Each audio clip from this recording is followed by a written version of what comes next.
Hey guys, I'm Nick and welcome back to my channel. In this tutorial we will take a look at sort of a vellum inflation setup, which is roughly inspired by Rui setup.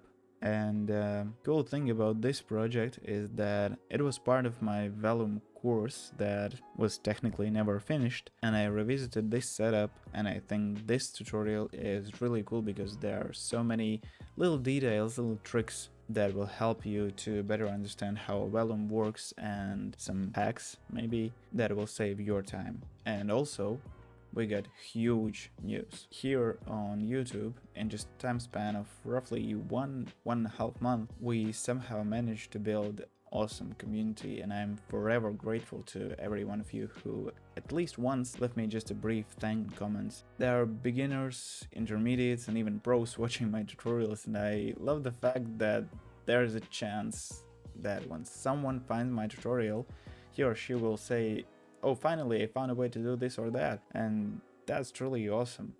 So to bring our community even closer together and make our communication easier, two things happened. First, you are very welcome to safe, hate-free place to discuss everything about motion design, 3D, career, and more. It's called Cozy Place. Trademark. When I was creating this Discord server, my main idea was to create a place where everyone is welcome to learn, teach, express, and talk about any issues you face. Being a freelancer for 5 years, I know how important it is to have somebody talk about everything, and best if those are like-minded people. Second, the list of ideas I have for future tutorials, believe it or not, is close to 100, and that's why I launched Patreon. And I did my best to make it unique and more beneficial for you than it is right now with my Gumroad. And let me briefly talk about the tiers here. We have 4 tiers: Polygon, Solver, Multi-Solver, and Mega Solver.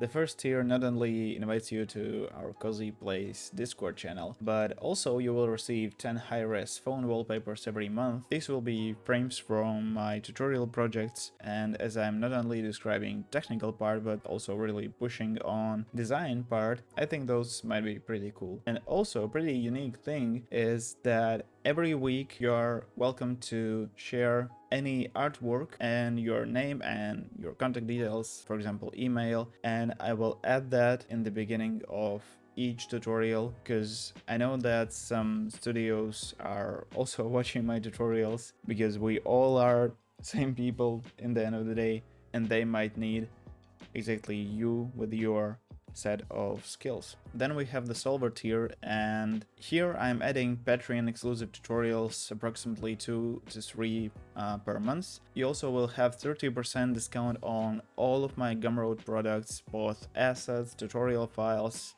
everything.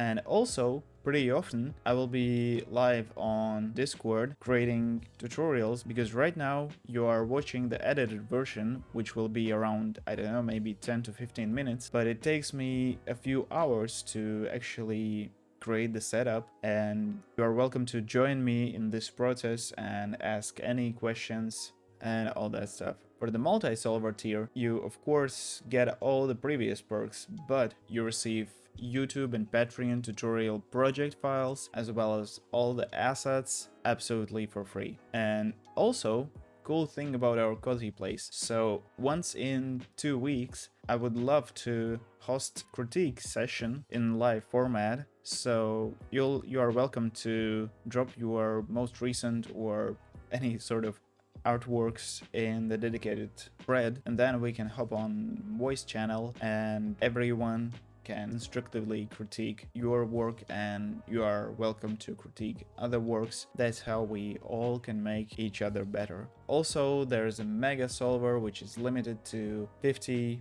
patrons, and this includes everything above, plus personal mentoring, coaching, if you need any assistance, both technical, creative, career, everything. I'm really excited about our Cozy Place Discord and this Patreon, and I'm always try to be honest, and I really hope that I'm providing as much value as I physically can, and with your support I will be able to do this full time, and I hope that I will make your 3D life much easier.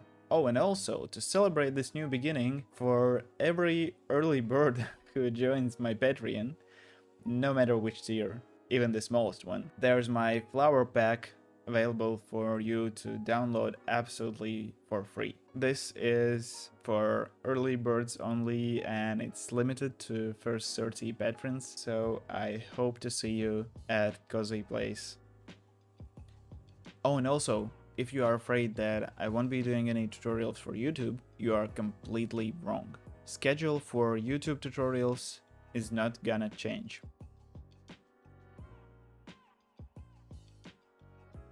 Alright, so now it's time to open up Houdini and check what we've got here. So drop a geonode, I'm calling it shapes, and this weird node shape you can press, I think, O or P, and then, or maybe you can, yeah, just click on this one.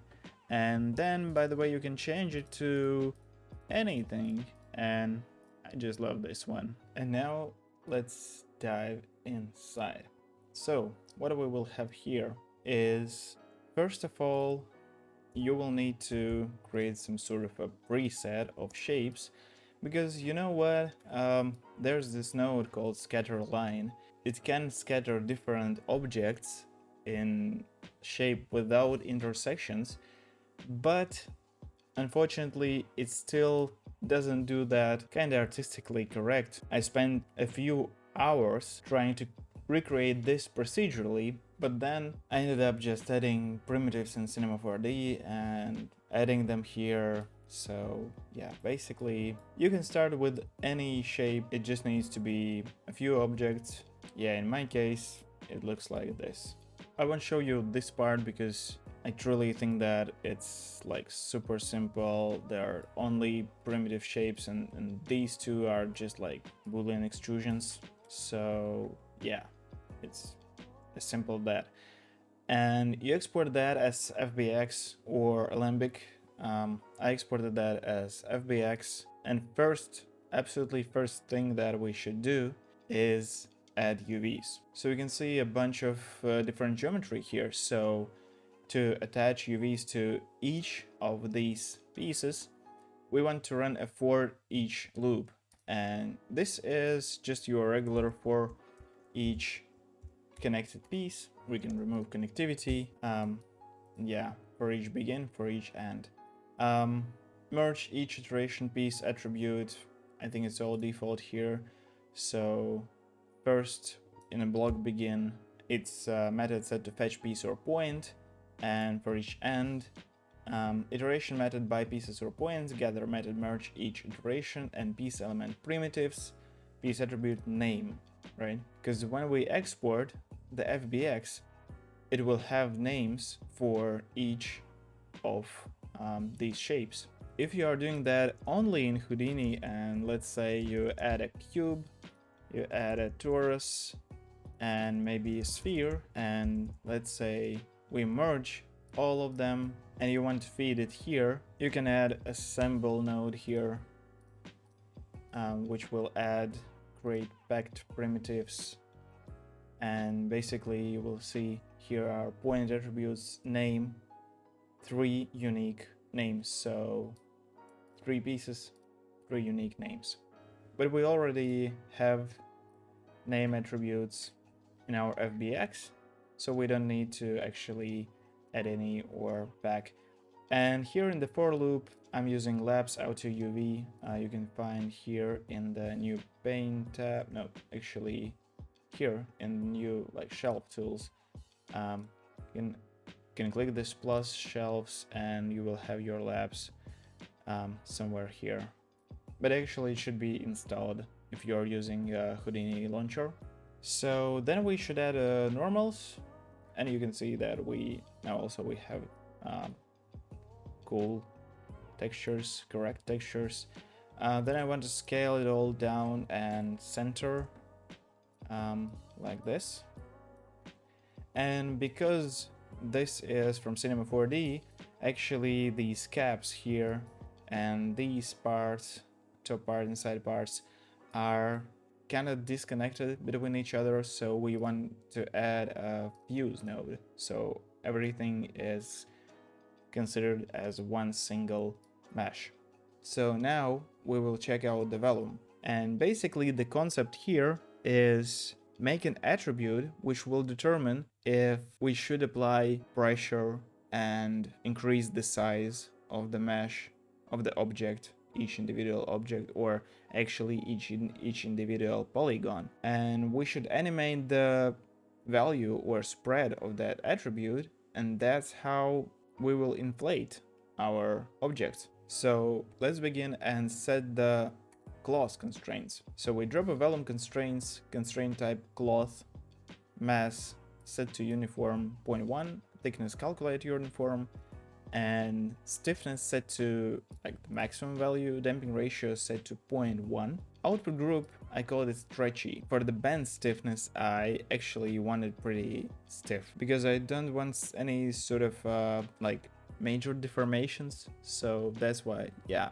the band stiffness is also set to absolute maximum. And after that, we drop a pressure constraint, which is basically that same Vellum constraint, but constraint type is set to pressure. And we have just one stretch constraint here, which is again maximum stiffness, damping ratio set to 0.1, and output group called pressure. Also, what we can do at this stage is add a tube, reverse it because we will be using these like interfaces for the collision, and plug it in the most right input of the first constraint, and then it will be passed to the second constraint, and then it will be passed to the solver. So now in the solver, substep set to 0.2, added ground here. For the forces, I disabled gravity, added a bit more memory to the simulation, but that's because of the Mac. In the visualization, remove the collision, like remove the grid of the collision, of course. So the main thing right now is if we play, nothing will happen because there are no forces or no any sort of modifications to the attributes of the constraints at this point. They even won't fall because we are not using gravity. Now let's set up our attribute that will determine at which, let's say, state our object should be. So after fuse, I drop a color. This color is set to be black, class point, color type constant, all default stuff.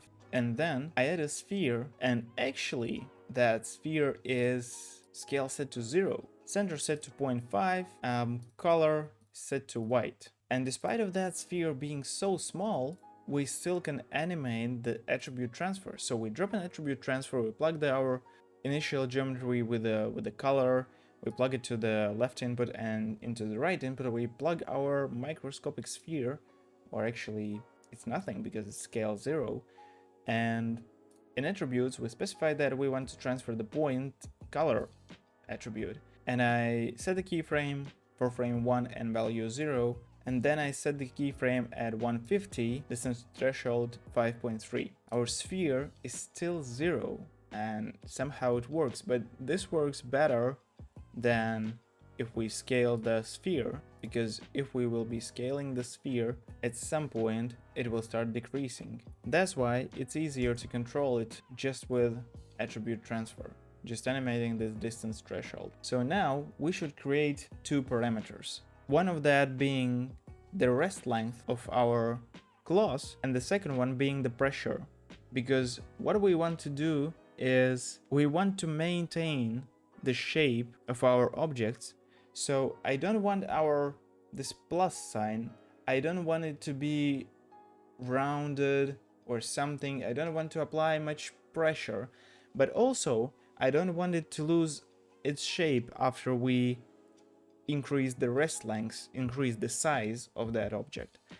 So what we want to do is find a balance between pressure and the value of, let's say, bigger size of that object. So it's basically scaling up. After our attribute transfer, we drop an attribute remap, and here original name set to CD and new name set to m_pressure, which in my case stands for my pressure. Output min set to 1 and output max set to 8. And also we drop another attribute remap, and again original name set to CD and new name m_stretch. And output min equals to 1, output max equals to 1.8. I also remapped the gradient here just a bit. We add out parameters. It's just a simple null, and I called it out parameters. So now let's check out the magic. Alrighty, so we need to drop Vellum constraints inside the Vellum solver. So when you drop your Vellum constraint, first of all you should go and specify group. And group, for this case it will be pressure. So we will be modifying these constraints, just these. In the input tab, for the third input, change its type to SOP. And SOP pass, find your out parameters. In the properties, enable rest length scale, and here is just a little bit of wax. So let's specify a new variable and call it mPressure. mPressure should be equal to the value of the point attribute that we read from the second input. And you ask why second, because here we have the input number 3. Actually in programming count starts from 0, so it's 0, 1, 2. So from the second input we get our geometry and our points, and we read the attribute called mPressure from certain point, and then we assign our rest scale to that variable that we just created and a value of which we read from the point of the second input. Same thing goes for the stretch constraints. So for the inputs, again, input 3 SOP, group stretchy, and you can remember here it is in our clause constraints we created this stretchy group. So here in the Vellum, absolutely same thing as the pressure. We grab our geometry, our SOP, which is the second input, then we read the attribute called mStretch, we read its value from the starting point, and then we assign it. Then we merge these two Vellum constraints, and now let me turn off these and let's do a few quick tests. So let me explain you once again. What do we have here is we set up the constraints that do absolutely nothing, and then we do this attribute remap thing here, which specifies that wherever it's white, it will be affected with new values for these constraints, and that's why you can see it here. This part is inflated. Now remember I told you about the values for these attributes.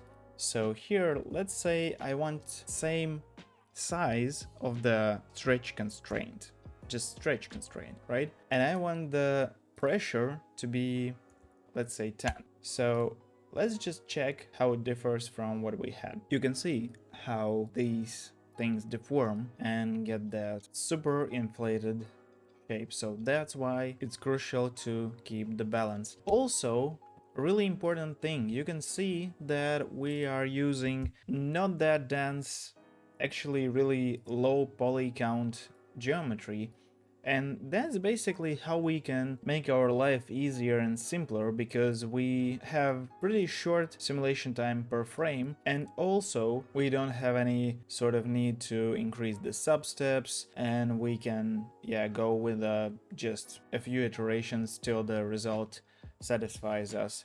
So the denser the mesh will be, the harder it will be to handle. It will expand more, lose its shape much more. So yeah, in this case, and of course for any shapes that you will do, I recommend to stick with a really low poly count like we have, for example, here. And if you think that you are losing some sort of details, first here every constraint is set in a way that we won't have any sort of folding edges or like crevices, or how do you call that thing?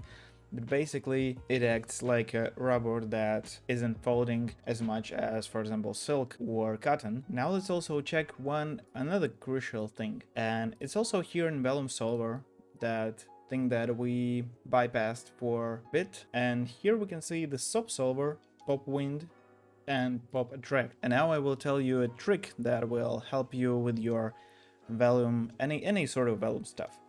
So we have our pop wind here. It's pretty default, amplitude 1, swirl size 2, and the pop attract. So basically what I'm doing here, I'm not using the like reverse gravity or force or wind. I'm using pop attract to drag our shapes up. So I'm keyframing force scale and it pulls everything up. But I don't want to pull them up from the beginning. I want to do that only for the inflated parts. So it doesn't matter if we start our inflation like somewhere here. So as soon as it's inflated, I want the forces of the wind and attract to apply to that part. And in the end, of course, all the geometry is inflated, and it means that we apply these forces to all the geometry. But how do we do that?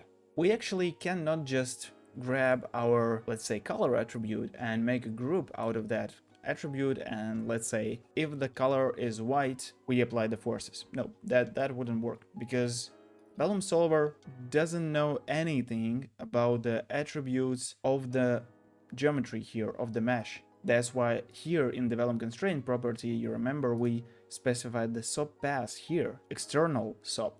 That's why we need a SOP solver. Alright, so pretty easy thing here. We drag a SOP solver, dive inside, and our DOP geometry is our current geometry that you can see here, actually here. This is our DOP geometry. Now we can import our attribute transfer node with using the object merge. And here in object 1 you just specify attribute transfer. It means we are getting this one, and here we can see that we are actually changing the color. So it means that we can go into the Vellum solver, subsolver, and create attribute copy, and we can just basically copy the color attribute. And now in the wrangle, unfortunately I cannot specify cd.r in the group. That's why I'm creating a variable, or actually a parameter here, because we are storing that to the geometry. I call that active equals cd.r, so red channel of the color, and color, white color is red equals 1, blue equals 1, and green equals 1. So basically it doesn't matter. I could do something like this, but yeah, let's say we grab the red channel. And now I create a group and call that activated,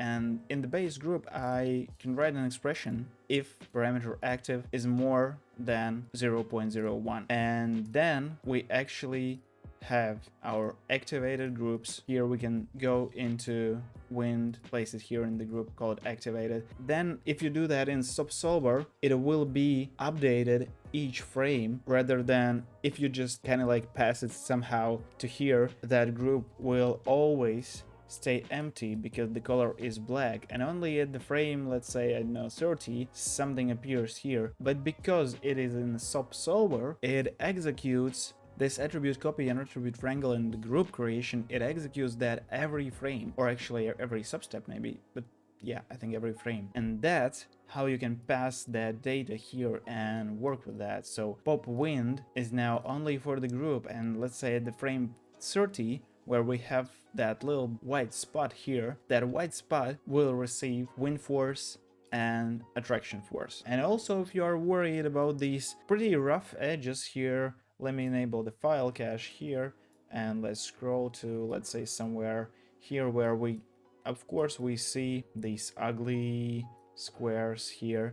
So all we need to do is attach a Vellum post-process node, and subdivision depth should be set to 2. Of course, it now takes a bit time to calculate the subdivision for each frame, but you can see that all the edges look much better. And finally, to render it out, I will be rendering that in Cinema 4D using Octane. You can render it out in Redshift, Blender, Cycles, V-Ray, Arnold, anything. I told that multiple times. It's just a bit more easier and convenient for me to set up the materials in Cinema, just because of the navigation and the library of my Octane materials. We should drop this pack node and check the name and pass attributes. Then this thing will import as null with all that geometry separated, rather than just a big chunk of like a single mesh with all these thingies. So let me open up Cinema 4D and I will show you how I set up the scene.